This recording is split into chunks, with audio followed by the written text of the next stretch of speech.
What's up guys, welcome to the channel, and in today's video we are going to look into recursion and iterative approaches in Python. So in the previous video we talked about global variables and also about nested functions where you can define a function inside a function. So that was a great video. If you want to check it out, you can access my Python for Absolute Beginners playlist.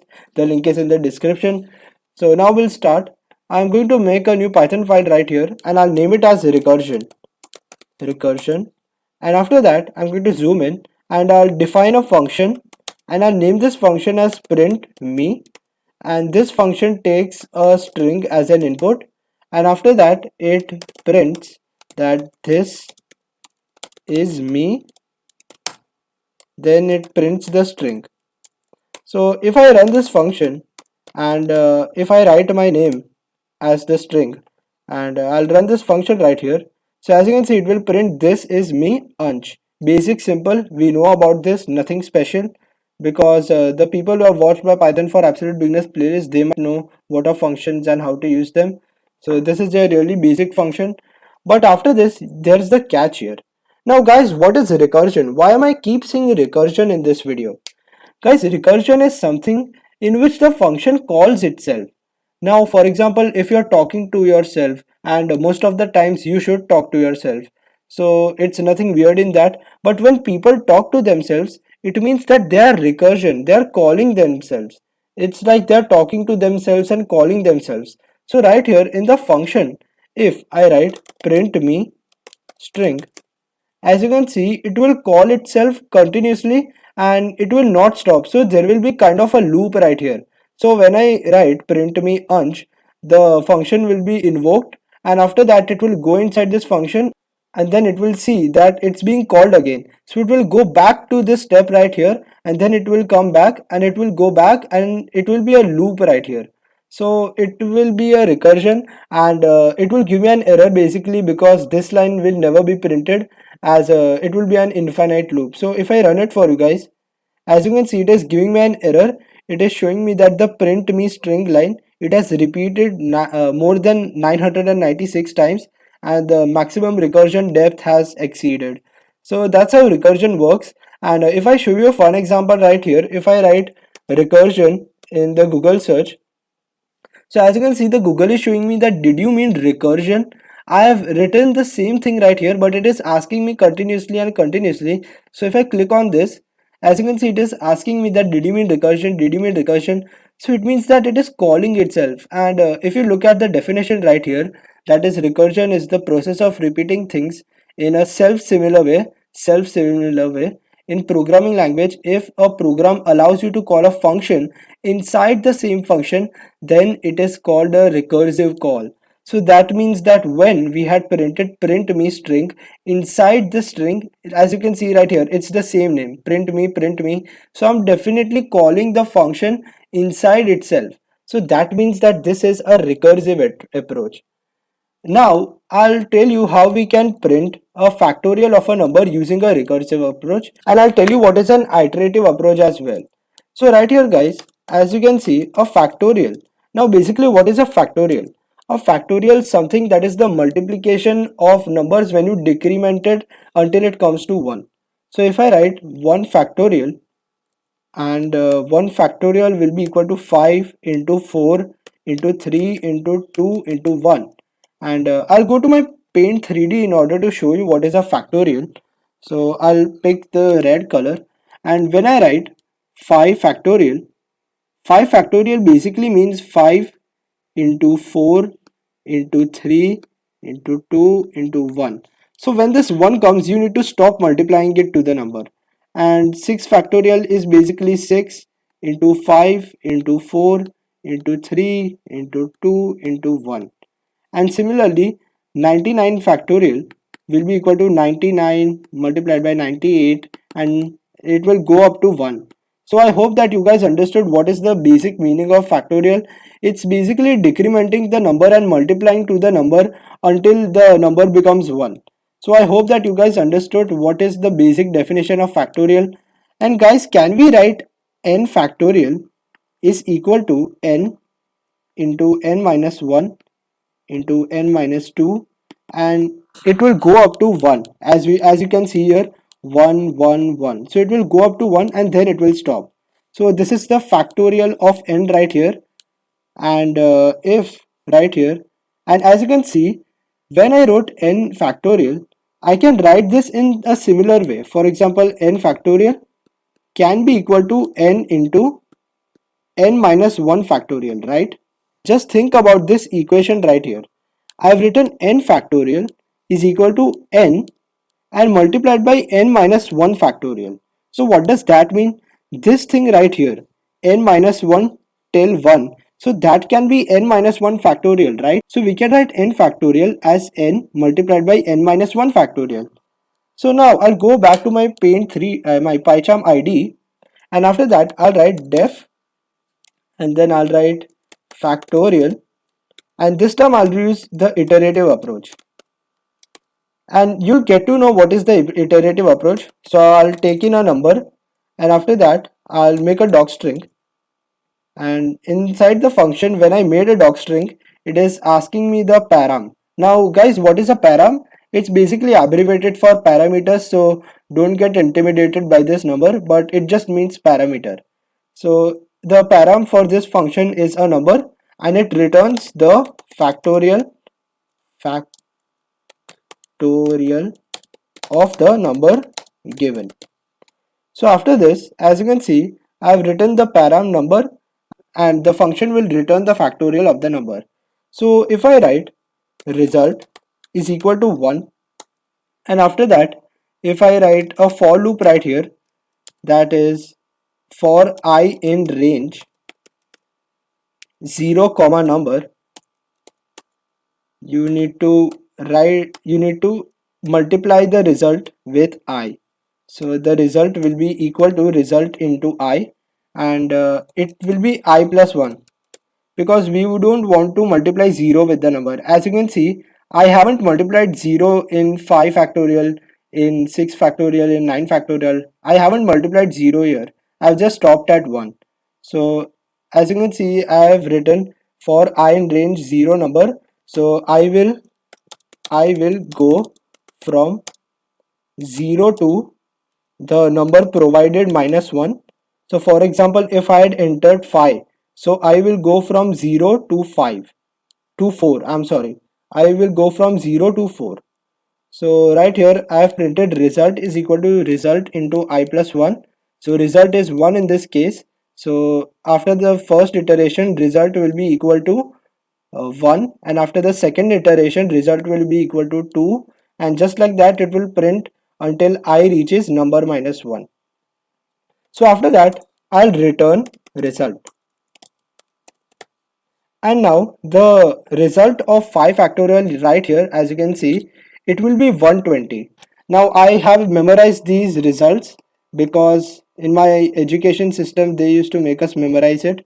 So 5 factorial's result will be 120, and right here similarly 6 factorial will be equal to 720. And after that, if I print factorial iterative, and if I write 5 right here, and I'll run this program, it should give me 120. So let's hope that it gives us 120, and as you can see right here, it has given me 120. So if I write the factorial of 5 is, and I'll print this, so I'll run it, and as you can see, the factorial of 5 is 120. So our program works perfectly fine, and this is basically the iterative approach. Now guys, as I told you, I'll show you what is an iterative approach. So this is an iterative approach where you run a for loop, and it basically does not call itself. It usually runs a for loop, and it keeps on multiplying numbers to itself until it reaches the number that we want. So we can take out the factorial of a number by using this iterative approach, and after that we have got a recursive approach. Now we talked about recursive approach before, that a recursive approach is something in which a function calls itself. So if I copy this function, and after that I will write factorial recursive instead of the factorial iterative, and after that it takes in a parameter number, and I'll remove this. So right here I'll write if number is equal to 1, or number is equal to 0. Now guys, I didn't tell you about the 0 factorial, right? So I'm really sorry, the 0 factorial is always equal to 1. Now there's a proof about it, and we can talk about it later in some other video, but the factorial of 0 is 1. So I just wanted to put that out. And if I've written that if number is equal to 0 or it is equal to 1, you have to return 1. Else you have to perform recursion, that is you have to return n into factorial recursion n minus 1. So as you can see right here, what I've done is that, oops, sorry guys, it should be number instead of the n, so my mistake. So as you can see guys, what I've done is that I have called the function again and again in the else statement.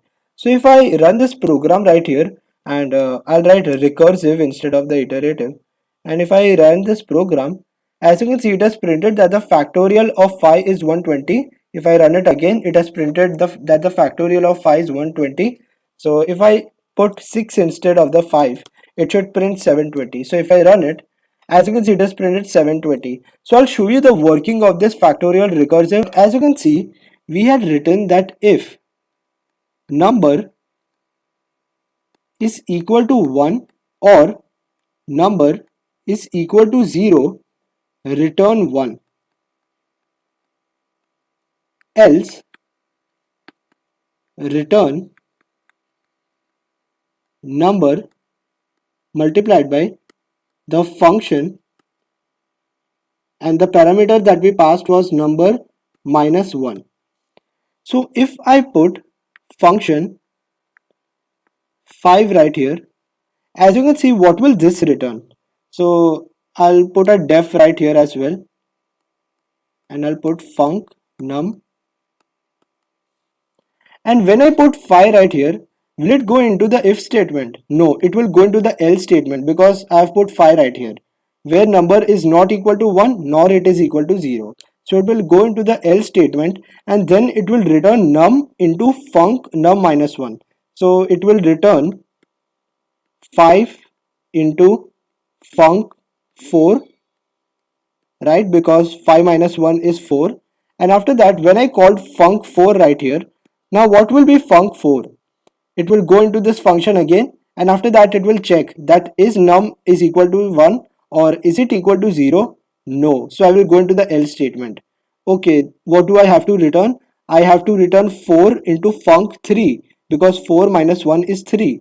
So this will be 4 into func 3, and after that, as you can see, func3 will go back to the function, and after that the program will check that is 3 equal to 1 or 0. No, so I'll go into the else statement, and after that it will return 3 multiplied by func2. Okay, so after this, the func3 right here, it will give me 3 into func2. Now when I entered func2, it will go back to the function, and it will check that is 2 equal to 1 or is 2 equal to 0. No, right? So I'll go to the else statement, and after that I'll return 2 multiplied by func of 1, because 2 minus 1 is 1. So this will be equal to 2 into func of 1, and after that it will go back to the function, and now it will check that is 1 equal to 1 or is it 1 equal to 0. Yes, 1 is equal to 1, so I should return 1. So now this will be 1, and right here guys, as you can see, we had got 5, 4, 3, 2, 1, and these will be multiplied here. So we have got the factorial of 5, and this is how recursive approach works. I hope you guys understood it. I'll go back to my PyCharm ID, and I'll write it here in the comment section as well, that when we enter 5, the program will print it like this, that is factorial recursive, and after that it will be 4. I'll just copy this function, and in the second step it will be 5 into 4 into factorial recursive 3, and after that in the third step it will be 5 into 4 into 3 into factorial recursive 2, and after that it will be 5 into 4 into 3 into factorial recursive of 1. And now what is factorial recursive of 1? It should return 1. So I'll copy this and I'll have to write 2 here, I'm sorry, and after that 2 into 1, and that should be equal to 120. So that's how the program works. It calls itself and it takes out the numbers one by one. So I hope that you guys understood the recursive approach and the difference between the iterative approach and the recursive approach. So that's how we can use it, and I hope you guys understood how can the function call itself and end itself, because as you can see guys, how can I end this function right here? I put out an if else statement right here in order to end this function, because I know that the number will decrement one by one. So when it reaches 1, I added a if statement right here that if number is 1, you should return 0 and then end the loop. That is end the recursive loop. So the recursion stops there and it gives me a final result, that is 120. So I hope that you guys understood about this recursive approach. If you have any doubts, please feel free to drop it down in the comment section below. I'll try my best to solve it, and if I don't see the doubts, the people who know the answer of the doubts, guys, you also have to comment in the comment section below and give the answers. Be a bit more interactive, talk with me, because I would really like if you guys talk with me in the comment section below. And after this guys, I'll comment this out, and basically I won't comment this out, I'll just comment this print statement because I have to give you the code. And after this I have a quiz for you guys. So in this quiz you have to write a recursive function that gives me a Fibonacci number based on the term. So what is a Fibonacci series? I'll write Fibonacci using recursion. Now what is a Fibonacci right here? A Fibonacci series is a series based on the addition of the two previous numbers. So for example 0, it starts with 0 and 1, and after that it writes 1 and then 2 and then 3, then 5, then 8, and after that 13, then 21, and then 34. So as you can see right here, when I write 0 and 1, the addition of these two is 1. Then the addition of 1 and 1 is 2. Then the addition of 1 2 is 3, then the addition of 3 2 is 5, and then the addition of 3 5 is 8, and similarly the Fibonacci goes on and goes on, just adding these numbers. So I want a function that takes the index and returns the number at that index. I know this is a bit hard for you because we have just learned about recursion, and that you guys haven't practiced a lot on this concept, but you can just try this function right here, because it's not simple, but I must say that it takes a bit logic, and you can also do it on the pen and paper if you want. So I hope that you guys have written down your answers in the comment section below about this question, about this quiz. I'm going to tell you the answer as well. And after this, as you can see, I'll write the answer. That is, I'll define a function and I'll write I'll write fib, and the fib takes in a number, and I'll write that if number is equal to 0, return 0, because the index value at 0 is 0. And if I'll write elif number is equal to 1, you have to return 1. So as you can see right here, the number at index 1 is 1, so I have wrote that if number is 1, you need to return 1. Else you need to return fib number minus 1 plus fib number minus 2. Now why did I do this? When we put a number, for example if I put 5 here, the function will call itself, it will call fib 4, and after that it will add fib 3 to it.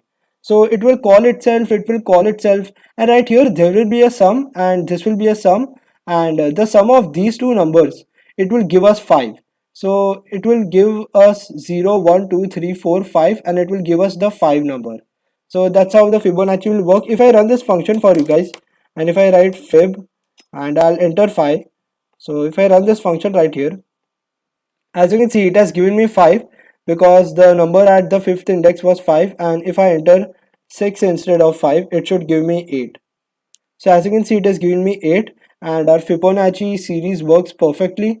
So I hope that you guys enjoyed today's video, and if you guys want to print the whole Fibonacci series up to that index, you can also do that. For example, I'll write number is equal to int, and then I'll take an input, and then I'll ask the user to enter an index, and after that I'll run a for loop. I'll write for I in number, for I in range number, I'll print fib I, and after that I'll also print a space in front of it.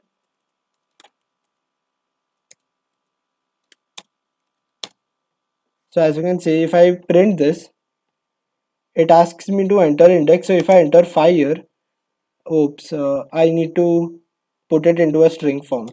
So I'll write str, and after that if I print it, as you can see, it is asking me to enter an index. When I enter 5, it printed 0, 1, 1, 2, 5, and it has printed up till 5 numbers right here. So our program works perfectly fine, and if you want the 5 to print as well, you can write number plus 1. So if I run this program again and if I enter 5, as you can see, it has printed 5 as well. So I hope that you guys understood today's video. I hope that you understood Fibonacci series, because in interviews many big companies ask this question about recursion, that how do you print Fibonacci series using recursion, and how do you calculate the factorial of a number using recursion, and that what is the difference between iterative and the recursion method. The iterative method right here, it takes up some space, but the recursion method, as you can see, I've just entered factorial recursive number minus 1 and multiplied by the number. It takes in less space, but as it is recursion, it demands more logic from you, and it improves the quality of the code in some cases. So I hope that you guys understood today's video. Thank you so much guys for watching this video. If you haven't accessed the Python for Absolute Beginners playlist, the link is in the description. Hope you all are safe, and I'll see you next time.